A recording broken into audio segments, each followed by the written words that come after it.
Marun semahe seluruh warga Gemis yang dikasihi dan diberkati oleh Tuhan kita Yesus Kristus. Sobat Walage Renungan Harian Keluarga Gemis. Saat ini saya, Vikaris Risandi Bawole, Sarjana Teologi, akan menemani saat teduh saudara dalam perenungan firman Tuhan. Namun sebelum itu mari kita berdoa. Kami bersyukur kepadamu Bapa atas segala kebaikan dan cinta kasih Allah dalam kehidupan kami, sehingga atas penjagaan dan perlindungan Tuhan kami boleh ada sampai saat ini, semua karena berkat anugerah Tuhan sendiri. Saat ini Bapa, kami akan membaca dan merenungkan firman Tuhan. Berkati kami sekalian, mampukan kami sekalian untuk bisa mengerti, memahami, dan melakukan firman Tuhan ini dalam perjalanan kehidupan kami. Di dalam nama Tuhan Yesus Kristus kami berdoa. Amin. Sobat Walage Renungan Harian Keluarga Gemis, bagian pembacaan Alkitab di saat ini diambil dalam Yesaya pasalnya yang ke-41, ayatnya yang ke-10.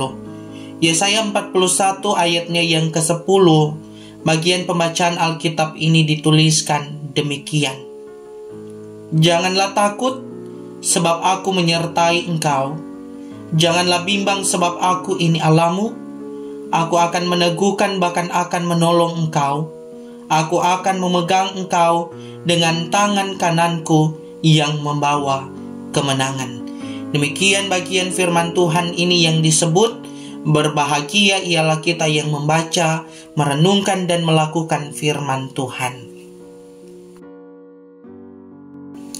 Sobat Walage Renungan Harian Gemis, salam sejahtera bagi kita sekalian. Judul dari perenungan kita di saat ini saya beri judul Don't be afraid, atau jangan takut.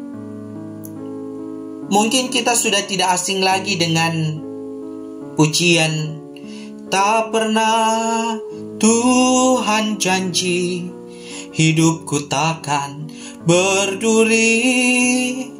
Tak pernah Dia janji lautan tenang.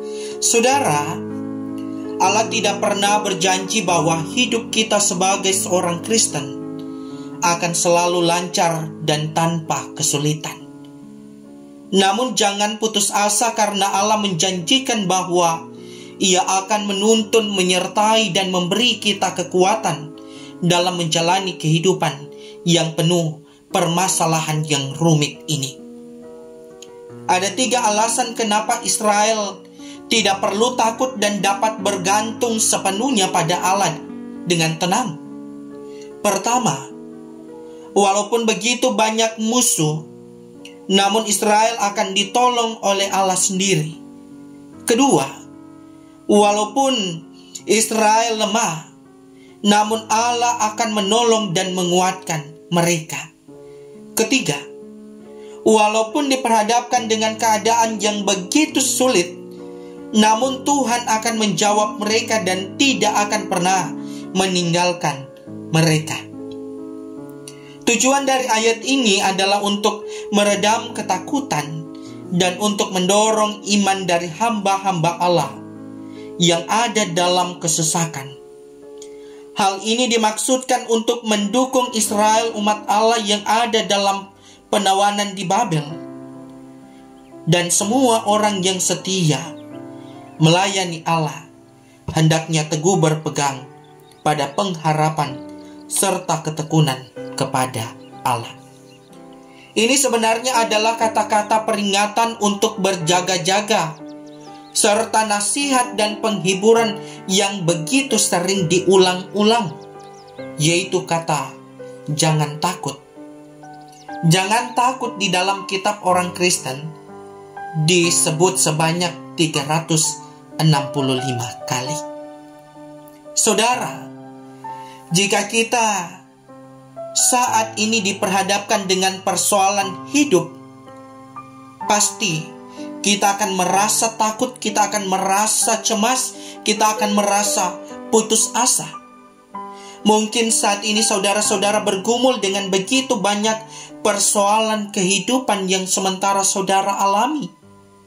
Saudara bergumul untuk suami, bergumul untuk istri, bergumul untuk anak-anak saudara yang kadang mengecewakan saudara. Suami atau istri saudara yang sering menduakan saudara. Saudara bergumul untuk pekerjaan, atau saat ini saudara juga bergumul untuk pelayanan. Lewat firman Tuhan di saat ini, kita belajar bahwa dalam setiap persoalan hidup yang kita alami dan sementara kita jalani, jangan pernah takut, sebab Allah berjanji dalam firman-Nya saat ini. Jangan takut, jangan bimbang, sebab Dia sanggup menolong dan menguatkan kita. Jika saudara pernah dikecewakan, pernah disakiti oleh suami, oleh istri, oleh keluarga saudara, jangan pernah kita terpuruk dengan situasi dan keadaan itu. Namun bangkit dan semangat dalam menjalani kehidupan ini.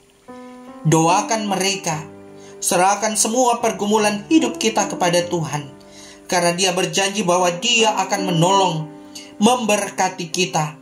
Dia akan memegang kita dengan tangan kanannya yang membawa kita kepada sebuah kemenangan.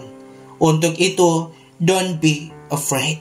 Terpujilah nama Tuhan, firman-Nya ya dan amin. Sobat Walagi Renungan Harian Kamis, demikian bagian firman Tuhan yang boleh kita renungkan di saat ini. Mari kita berdoa. Terima kasih ya Allah, ya Tuhan kami, untuk firman-Mu yang mengajarkan kami jangan takut dalam kami menghadapi begitu banyak persoalan kehidupan yang selalu menerpa perjalanan kehidupan kami.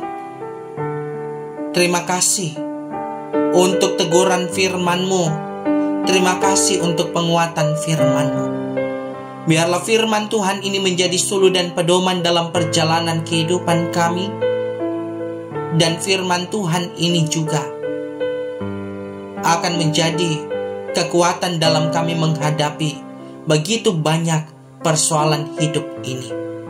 Arahkan dan mampukan kami semua, bukan hanya menjadi pendengar-pendengar firman-Mu, tapi kami pun dimampukan Tuhan untuk bisa menjadi pelaku-pelaku firman-Mu yang setia.